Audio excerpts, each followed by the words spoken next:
Arestado ng mga ahente ng NBI ang founder ng media company na Peanut Gallery Media Network at 4 na iba pa. Dahil ito sa pangingikil umano kay former House Speaker Martin Romualdez kaugnay sa flood control scandal. Para sa update, magbabalita si Gio Robles. Gio, nasaan na ngayon itong 5 suspect?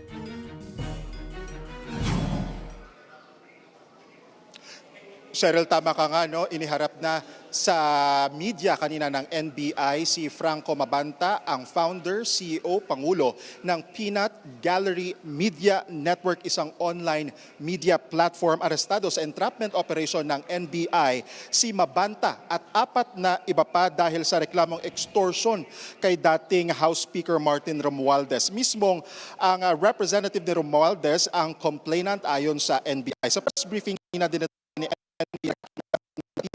na nangikil humingi umano sina Mabanta ng 350 million pesos kay Romualdez kapalit ng hindi paglalabas ng expose kaugnay sa dating House Speaker. Kalaunan, ibinaba umano sa 300 million pesos ang hinihingi ni Mabanta na babayaran sa 4 na tranche. Ibig sabihin, 4 na hulugan na tig 75 million pesos. May video na tinukoy si Matibag na ginamit daw ni Mabanta para i-blackmail si Romualdez pero hindi pa nagbigay ng detalye si Matibag kaugnay sa nilalaman ng video dahil sa ilalim pa sa pagsusuri ng forensic team ng NBI. Samantala, sumama ang News 5 sa operasyon ng NBI kagabi na aresto sila Mabanta sa isang exclusive village sa Pasig gabi nitong Martes, May 5. Nakipagkita sila Mabanta sa isang agent na nagpanggap na tauhan ng dating House Speaker.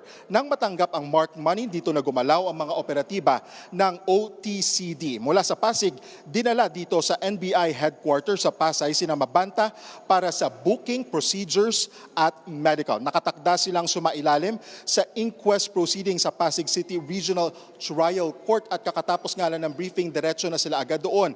Dadalhin sa NBI detention facility sa Muntinlupa sina Mabanta. Dumating rin kanina ang legal counsel ni Mabanta at 4 na iba pa pero tumanggi muna silang magbigay ng pahayag. Cheryl. Maraming salamat, Gio Robles.